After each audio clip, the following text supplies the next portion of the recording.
চৌধুরী বাড়ির সকলেই বেশ হইচই করে রওনা হয়েছে গ্রামের মাঠের বৈশাখী মেলায় যাওয়ার জন্য।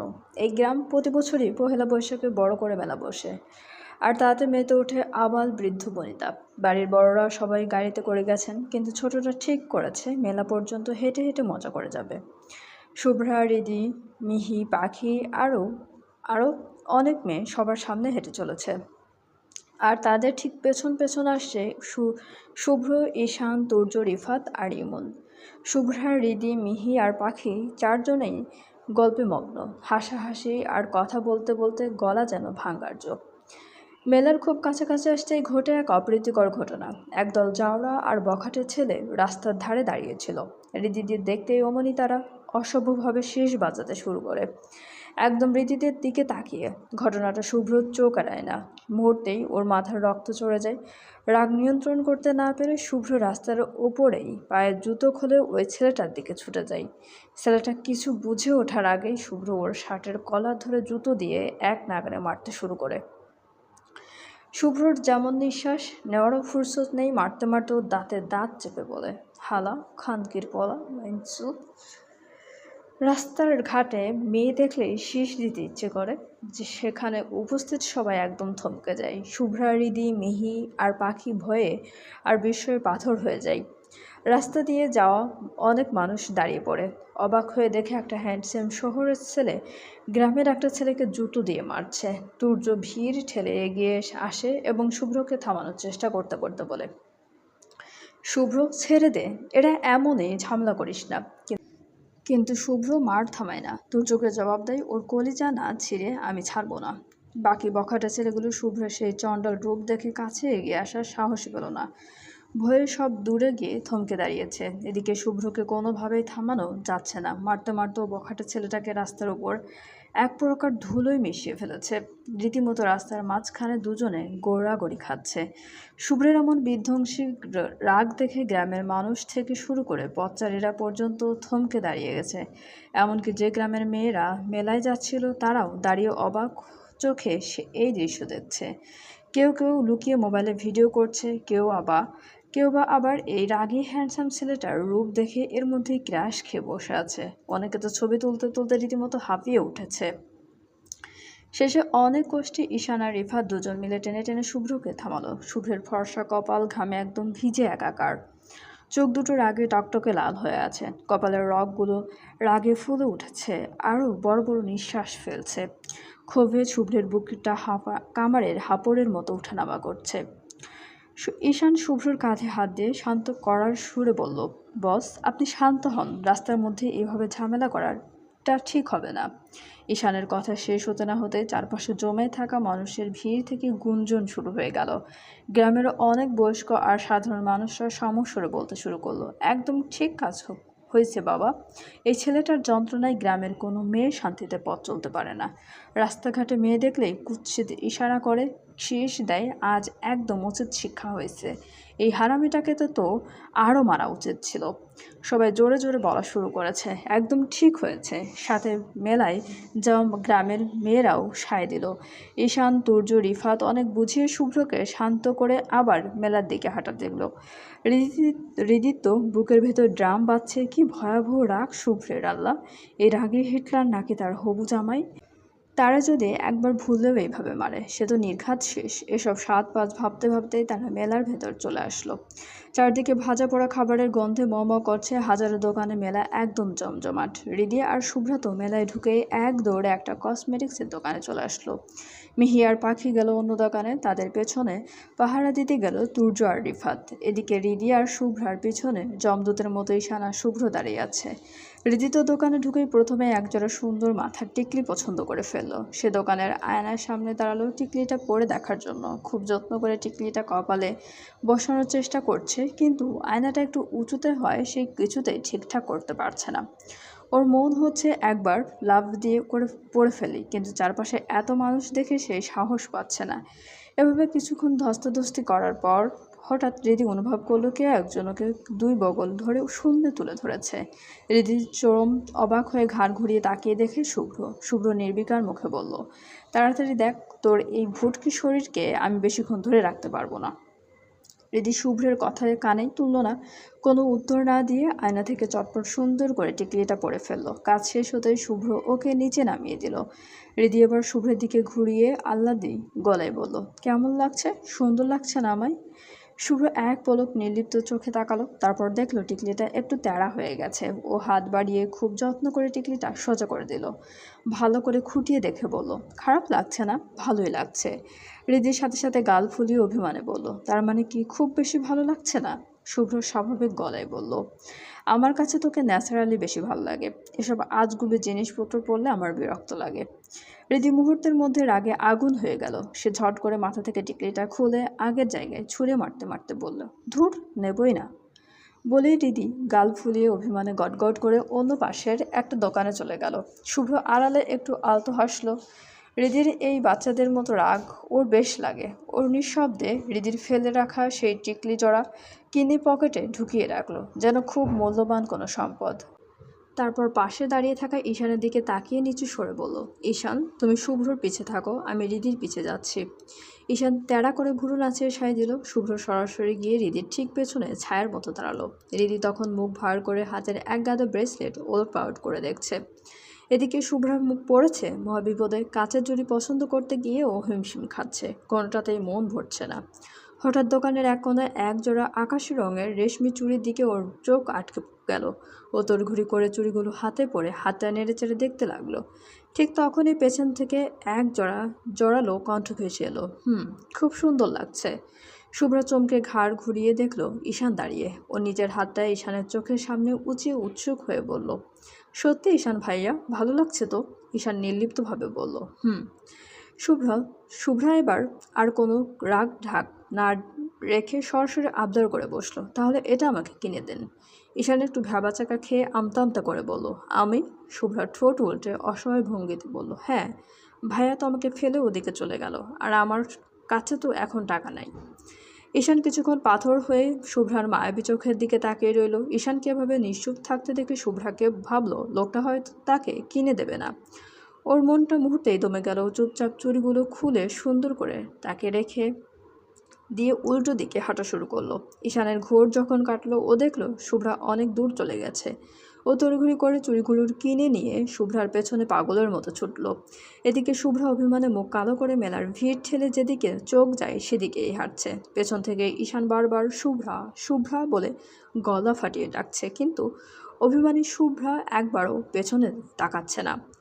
ঈশান অনেক কষ্টে ভিড় ঠেলে দৌড়ে শুভ্রার সামনে গিয়ে পথ আগলে দাঁড়ালো। তারপর একটু মেয়েকে রাগ দেখিয়ে বলল, কখন থেকে ডাকছি, কানে কি তুলা দিয়েছ, শুনতে পাও না? শুভ্রা ওর দিকে একবার অবহেলার চোখে তাকিয়ে কোনো জবাব দিল না। ও পাশ কাটিয়ে আবার গট গট করে হাঁটা দিল। শুভ্রার এই অবহেলা দেখে ঈশানের কপালে চিন্তার ভাঁজ আরও স্পষ্ট হয়ে উঠল। ঈশান শুভ্রার ঠিক পেছনে পেছনে হাঁটতে হাঁটতে একটু তেড়া সুরে বলল, এই যে মহারানী, আমার কাছে কিন্তু এত রাগ মোটেও পছন্দ না। শুভ্রা তবুও কোনো উত্তর দিল না। গাল দুটো বেলুনের মতো ফুলিয়ে নিজের মেজাজে গটগট করে সামনের দিকে যেতে লাগলো। মেলার ভিড় কাটিয়ে একটু ফাঁকা মতো জায়গায় আসতেই ঈশান এক লাফের সামনে গিয়ে দাঁড়ালো। পকেট থেকে চুরির প্যাকেটটা বের করে শুভ্রার চোখের সামনে ধরে বলল, এই নেন আপনার চুড়ি, এখন দয়া করে রাগটা ভাঙুন তো। আকাশের রঙের চুড়িগুলো দেখে শুভ্রার চোখের কোণে খুশির ঝিলিক খেলে গেল। পরক্ষণেই আবার মুখটা শক্ত করে ফেলল। ও জেদ দেখে ঈশানের হাতে চুড়িগুলো ঠেলে দিয়ে বলল, লাগবে না, রেখে আসেন যেখানে ছিল। ঈশান এবার সত্যি বেশ বিরক্ত হলো। কিছুক্ষণ আগে এই চুড়িগুলোর জন্য মেয়েটা প্রায় কেঁদেই দিচ্ছিল, আর এখন কেনার পর বলছে লাগবে না। ঈশান এবার আর কোনো কথা না বাড়িয়ে বেশ সাহসের সাথেই শুভ্রার নরম হাতটা খপ করে ধরে ফেললো। শুভ্রা চমকে গিয়ে হাত ছাড়ানোর চেষ্টা করতেই ঈশান আরও শক্ত করে ধরলো।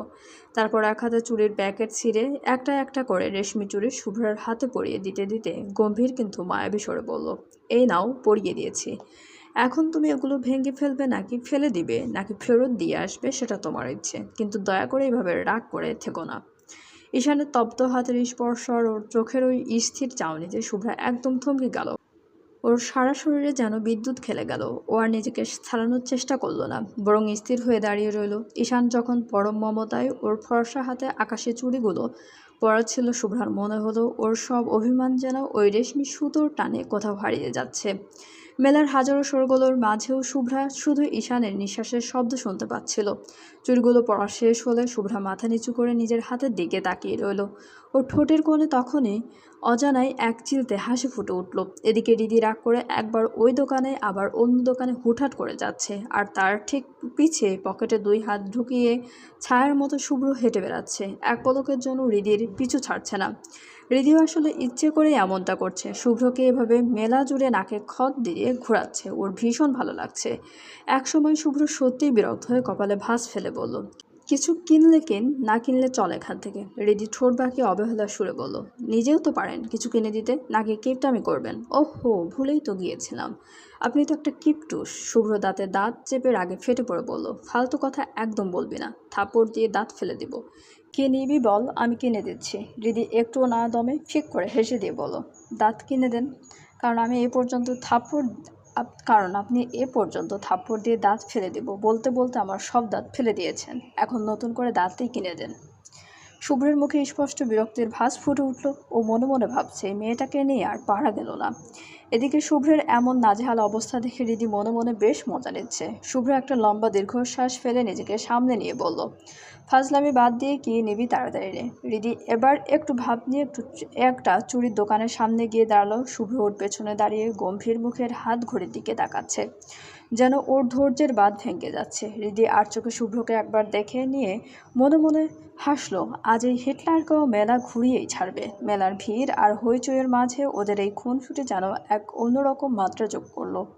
শুভ্রর কপালে বিন্দু বিন্দু ঘাম জমলেও রিদির দিক থেকে সে চোখ সরাচ্ছে না, যেন এক মুহূর্ত চোখের আড়াল করলেই রিদি কোনো নতুন ঝামেলা পাকিয়ে বসবে। মেলার ভিড় আর শোরগোলের মাঝে হঠাৎ শুভ্রের ফোনে একটা কল এলো। স্ক্রিনে অফিসের ম্যানেজারের নামটা ভেসে উঠতেই শুভ্রের বিরক্তির সীমা রইল না। ও কপালে ভাঁজ ফেলে তড়িঘড়ি করে ফোনটা পকেটে ভরল।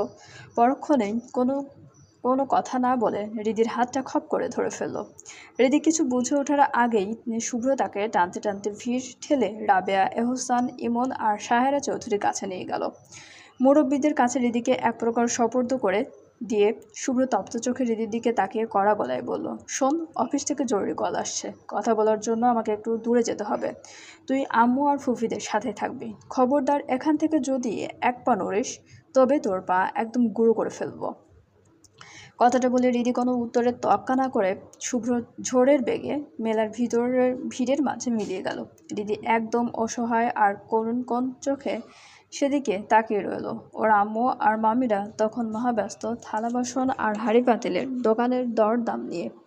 রিদি মনে মনে গালি দিল, ধুর তোর, আসলাম মেলায় ঘুরতে, মজার মজার খাবার খেতে, আর এখন আমাকে পাহারা দিতে হচ্ছে এই অ্যালুমিনিয়ামের হাঁড়ি পাতিল। ওর মনটা মুহূর্তেই তিতা হয়ে গেল।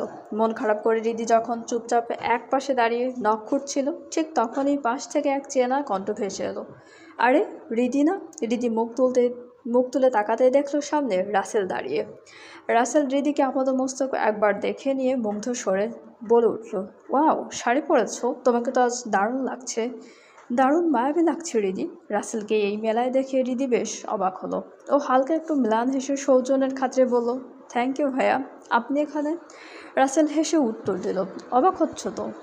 আসলে প্রতিবারই আমি এই মেলায় আসি, কিন্তু এবার এসে যে হুট করে তোমার দেখা পেয়ে যাব সেটা ভাবতেও পারিনি। তা তুমি মেলায় না ঘুরে মরা মানুষের মতো এখানে একলা দাঁড়িয়ে আছো কেন? বাকিরা কই? শুভ্রা, মেহি, পাখি, ওরা সব কোথায়? রিদি এক মুহূর্তের জন্য শুভ্রের দেওয়া সেই রক্তচক্ষু আর হাড়গোড় গুঁড়ো করার হুমকির কথা ভাবলো। তারপর মুখটা আরও ভার করে নিচু সরে বলল, ওরা যে কোন দিকে ঘুরতে গেছে আমি নিজেও জানি না। রাসেল বেশ উৎসাহী গলায় বলল, ও আচ্ছা, একলা দাঁড়িয়ে থেকে কোনো লাভ নেই, চলো আমি তোমাকে পুরো মেলাটা ঘুরিয়ে দেখাচ্ছি। রিদি আতকে উঠে সাথে সাথে আমতা আমতা করে বলল, না না ভাইয়া, আমি ঠিক আছি, আমার ঘুরতে হবে না, আমি এখানেই থাকি। কিন্তু রাসেল যেন সোনার মতো ছেলেই না। সে রিদির কোনো ওজোর আপত্তি বা দ্বিধার তোয়াক্কা না করেই ওর হাতটা খপ করে ধরে ফেলল। হাতের শক্ত মুঠো রিদিকে এক প্রকার হ্যাঁচকা টান দিয়ে বলল, আরে চলো তো, মেলায় এসে এভাবে মূর্তির মতো দাঁড়িয়ে থাকতে আছে নাকি? রিদি আবার সত্যি ঘাবড়ে গেল। শুভ্রের সেই রক্তচক্ষু আর পা গুঁড়ো করে দেওয়ার হুমকিটা ওর চোখের সামনে সিনেমার মতো ভাসছে। ও ছটফট করে হাত ছাড়ানোর চেষ্টা করতে করতে বলল, না না ভাইয়া, আমি যাব না, হাত ছাড়েন প্লিজ। আম্মু আমাকে কোথাও যেতে দিবে না। রাসেল এবার মোক্ষম চাল চাললো। সে সরাসরি রাবেয়া এহসানের দিকে তাকিয়ে বেশ বিনয়ের সাথে বলল, খালা, ঋতু তো এখানে একলা মন খারাপ করে দাঁড়িয়ে আছে। আমি ওকে একটু মেলাটা ঘুরিয়ে নিয়ে আসি, বেশিক্ষণ লাগবে না। কথা দিচ্ছি একটু পরেই ফেরত দিয়ে যাব।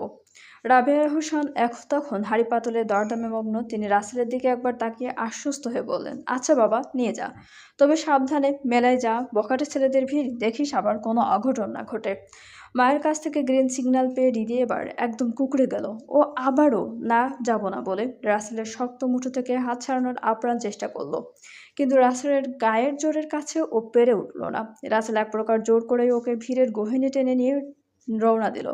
হৃদি শুধু মনে মনে দোয়া করতে লাগলো শুভ্র যেন এই দৃশ্য কোনোভাবেই দেখে না ফেলে। দেখলেই মেলায় আজ হুলস্থুল কাণ্ড ঘটে যাবে। চারপাশে মেলার তীব্র হট্টগোল, ধুলোবালি আর মানুষের ঠেলাঠেলি। তার মাঝে হৃদি অনিচ্ছা সত্ত্বেও রাসেলের সাথে সামনের দিকে এগোতে লাগলো। রাসেলের শক্ত হাতের ধরায় হৃদির কবজিটা লাল হয়ে উঠেছে, কিন্তু রাসেলের সেদিকে বিন্দুমাত্র খেয়াল নেই। সে হৃদিকে নিয়ে মেলার জাঁকজমকপূর্ণ অংশটার দিকে ভিড় ঠেলে অদৃশ্য হয়ে গেল। শুভ্র মেলা থেকে খানিকটা দূরে একটা বড় বটগাছের নিচে নিরিবিলি ছায়া ঘেরা জায়গায় এসে দাঁড়ালো। মেলার হট্টগোল এখান থেকে বেশ অস্পষ্ট শোনা যাচ্ছে। ও গম্ভীর মুখে পকেট থেকে ফোন বের করে ম্যানেজারকে কল দিল। শুভ্রের গলার স্বরে এক মুহূর্তেই অফিসের বসের সেই রাজভারী ব্যক্তিত্ব ফুটে উঠল। কয়েক সেকেন্ডের মধ্যেই রিসিভ হলো ফোন। ম্যানেজার অফিস থেকে বেশ বিনয়ের সাথেই সালাম দিয়ে বলল, আসসালামু আলাইকুম স্যার, ডিস্টার্ব করার জন্য দুঃখিত, তবে একটা জরুরি খবর ছিল। শুভন একদম নির্লিপ্ত গলায় বলল, ওয়ালাইকুম আসসালাম, কাজের কথা বলুন। ম্যানেজার হাসি মুখে বলল, স্যার, সব পেপারস রেডি। খুশির খবর হলো অফিসের ওই বড় ডিলটা ফাইনাল হয়ে গেছে। ওরা আমাদের প্রস্তাবে রাজি। শুভ্রর মুখের কোনো বাড়তি উচ্ছ্বাস নেই, একদম পেশাদার ভঙ্গিতে বলল, দ্যাটস গুড, তাহলে নেক্সট প্রসেস কি? ম্যানেজার এবার একটু ইতস্তত করে বলল, স্যার, এই প্রজেক্টের কন্ট্রাক্ট সাইন করার জন্য আপনাকে একবার সশরীরে দেশের বাইরে যেতে হবে। ওরা আপনার উপস্থিতি চাচ্ছেন। শুভ্র ভুরু কুচকে একটু গম্ভীর হয়ে জানতে চাইল, লোকেশন কোথায়? ম্যানেজার উত্তর দিল, বস, কুয়েত যেতে হবে আপনাকে, ওরা সব অ্যারেঞ্জমেন্ট করে রাখছে। শুভ্র কিছুক্ষণ চুপ থেকে ঠান্ডা মাথায় পরিস্থিতিটা চিন্তা করলো, তারপর শান্ত গলায় বলল, ঠিক আছে, সব পেপারস রেডি করো, আমি ফিরে এসে চেক করে ডেট জানাবো। কথা শেষ করে শুভ্রের মুখে চরম বিরক্তির ছাপ স্পষ্ট হয়ে উঠল। মনে মনে ভাবলো, এই ব্যবসা যত বেশি লাভজনক তত বেশি যন্ত্রণার। ডিল ফাইনাল করার জন্য কথায় কথায় দেশের বাইরে যেতে হয়, জাস্ট বিরক্তিকর। শুভ্র পিছনের বটগাছের গুঁড়িতে পিঠ ঠেকিয়ে কিছুক্ষণ দাঁড়িয়ে রইল। নিজের বিরক্তিটা সামাল দিতে বুড়ো আঙ্গুল দিয়ে কপালের এক পাশ হালকা করে চুলকিয়ে নিল। একটা দীর্ঘশ্বাস ফেলে ফোনটা পকেটে ভরে ও আবার মেলায় হট্টগোলের দিকে হাঁটতে শুরু করলো। মেলার ভিড় ঠেলে শুভ্র সরাসরি রাবিয়া হোসানদের সামনে গিয়ে দাঁড়ালো, কিন্তু সেখানে পৌঁছাতেই ওর চল শক্ত হয়ে এলো। চোখের দৃষ্টি ধারালো হয়ে উঠল। হৃদিকে ঠিক যেখানে পাথরের মতো দাঁড়িয়ে থাকার নির্দেশ দিয়ে গিয়েছিল সেখানে হৃদি নেই। শুভ্র চারপাশটা একবার তীক্ষ্ণ চোখে দেখে নিল, কিন্তু বেলার এই উপচে পড়া ভিড়ে হৃদির কোনো চিহ্নই খুঁজে পেল না। শুভ্র গলার স্বর যতটা সম্ভব স্বাভাবিক রেখে রাবেয়া এহসানের উদ্দেশ্যে জিজ্ঞেস করলো, ফুপি, হৃদি কই? রাবেয়া হোসেন তখনও দোকানের একটা মাটির পাত্র হাতে নিয়ে পরীক্ষা করছিলেন। শুভ্রের প্রশ্ন শুনে তিনি মুখ তুলে চশমাটা ঠিক করে নিয়ে উত্তর দিলেন, এসেছিস বাবা? আসলে তুই যাওয়ার পর মেয়েটা মন খারাপ করে একলা দাঁড়িয়েছিল তো, পরে হঠাৎ রাসেল আসলো, রাসেলে ওকে একটু মেলা ঘুরিয়ে দেখানোর জন্য নিয়ে গেল। শুনে শুভ্রর পুরো শরীর যেন মুহূর্তেই শক্ত হয়ে গেল। রাসেলের নামটা শুনতেই ওর হাতের মুঠি ফাঁকিয়ে এলো। হৃদি যে ওর কথা অমান্য করে রাসেলের সাথে গেছে এটা ভেবেই ওর মেজাজ একদম তুঙ্গে চড়ে গেল। শুভ্র আর এক মুহূর্ত সেখানে দাঁড়ালো না। কোনো কথা না বলে আগে ফুসতে ফুসতে ভিড়ের দিকে পা বাড়ালো দিদি আর রাসেলকে খুঁজে বের করার জন্য। আজ যে বড়সড় একটা ঝামেলা হবে তা ওর গম্ভীর মুখ দেখেই বোঝা যাচ্ছে। চলবে, গল্পটি আপনাদের কেমন লাগছে অবশ্যই আমাদেরকে কমেন্ট করে জানাতে ভুলবেন না, এবং আমাদের চ্যানেলটি প্লিজ সবাই সাবস্ক্রাইব করুন। গল্পটি ভালো লাগলে অবশ্যই লাইক, কমেন্ট এবং শেয়ার করতে ভুলবেন না আপনাদের প্রিয় মানুষগুলোর সাথে, এবং আমাদের চ্যানেলের সঙ্গে থাকার জন্য সবাইকে অনেক অনেক বেশি ধন্যবাদ।